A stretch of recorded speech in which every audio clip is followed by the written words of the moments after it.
ओला और उबर के ड्राइवरों ने अनिश्चितकालीन यानी इंडेफिनिट हड़ताल करने की धमकी दी है। अपनी मांगों को लेकर Ola Uber app cab operator and driver association ने आज कोलकाता में एक महा रैली निकाली।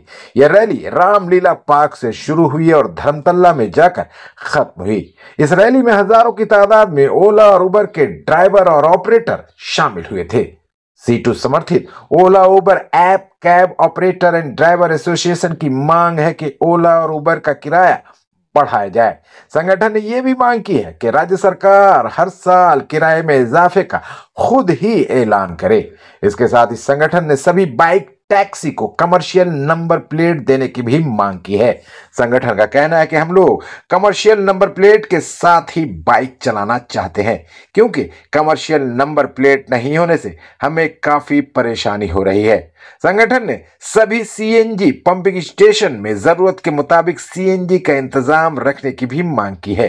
इस मौके पर सीटू नेता इंद्रजीत घोष ने कहा कि अपनी समस्याओं और मांग के बारे में हम लोगों ने कई बार सरकार को जानकारी दी है, लेकिन अब तक कोई हल नहीं निकला, जिसके बाद आज सभी ड्राइवर रास्ते पर उतरे हैं। अगर इस बार भी समस्या का हल नहीं निकाला गया और हमारी मांगे पूरी नहीं की गई तो मजबूरी में ओला और उबर के तमाम ड्राइवर लगातार हड़ताल पर चले जाएंगे।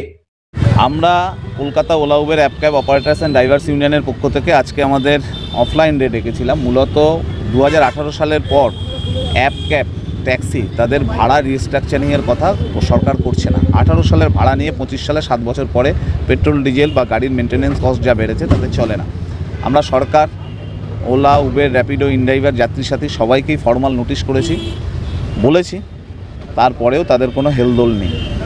ফলত আমাদের যেটা মূল আজকের কথা সেটা হচ্ছে অ্যাপ ক্যাবের ভাড়া রিস্ট্রাকচারিং করার জন্য অ্যাপ ক্যাব কোম্পানি এবং সরকার তাদেরকে উদ্যোগ নিতে হবে। এটা গেল এক।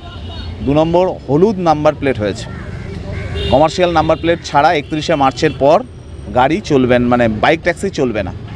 আমরা এটার পক্ষে যে কমার্শিয়াল নাম্বার প্লেট করেই হচ্ছে বাইক ট্যাক্সি চালাতে হবে, কিন্তু কমার্শিয়াল নাম্বার প্লেট করার ক্ষেত্রে যাদের লোন আছে তাদেরকে সমস্যা হচ্ছে।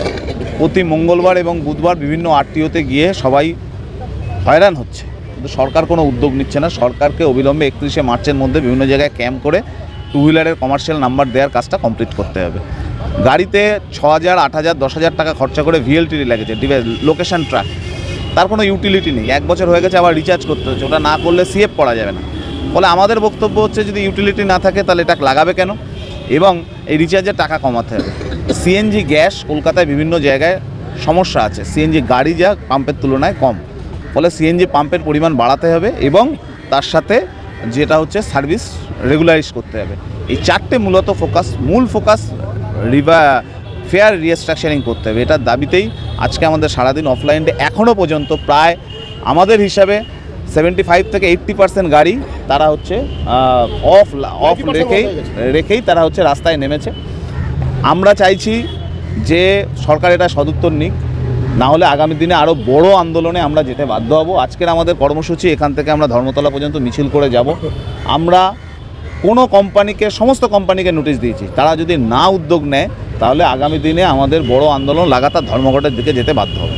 আচ্ছা ইন্দ্রজিৎ, বলছি যে আপনারা যে বলছেন যে হলুদ নাম্বার প্লেট, মানে হোয়াইট নাম্বার প্লেটটাকে হলুদ নাম্বার প্লেট করানো, কিন্তু সেখানে এনওসি লাগবে, কিন্তু মানে আমাদের মোটর ভেহিকেল অ্যাক্ট অনুযায়ী রয়েছে যে এনওসি না দিলে রাজ্য সরকারের কিছু করার থাকবে না, কারণ অফিসিয়ালি মালিকানা হচ্ছে ফিনান্স কোম্পানি। এই ক্ষেত্রে তো ফিনান্স কোম্পানির সাথে ফিনান্স কোম্পানির সাথে সরকার দায়িত্ব নেবে। সরকার আছে কেন?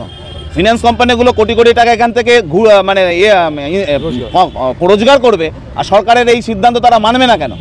এটা সরকার কথা বলুক। সরকার যদি এখন কথা না বলে নিজেরা ঘুমিয়ে থাকে, তার দায়িত্ব রাস্তায় নেমে ড্রাইভাররা নেবে না। আপনি সিদ্ধান্ত করছেন 31শে মার্চের পর গাড়ি চলবে না, তার সেখানে সরকার এই দায়িত্ব নিচ্ছে না কেন? কতবার বলবো? 1 বছর ধরে বলছি, এটা তো একটা লিমিট থাকে। কিন্তু সরকার তো স্পষ্ট বলছে যে, তাহলে সরকার কি ঘুমোতে আছে? সরকারের এতগুলো অফিসার আমাদের টাকায়, জনগণের ট্যাক্সের টাকায় মাইনে পায়, তারা কি করছে? এটাই তো আমাদের বক্তব্য। আর ড্রাইভারদের পুলিশ ধরবে, ফাইন দিতে হবে। আমরা চাইছি না বেআইনিভাবে সাদা নাম্বার প্লেটে গাড়ি চালাতে, কিন্তু সরকারের ভূমিকাটা কি? সরকারকে তো দায়িত্ব নিতে হবে। সার্কুলার করে বসে থাকলে হবে?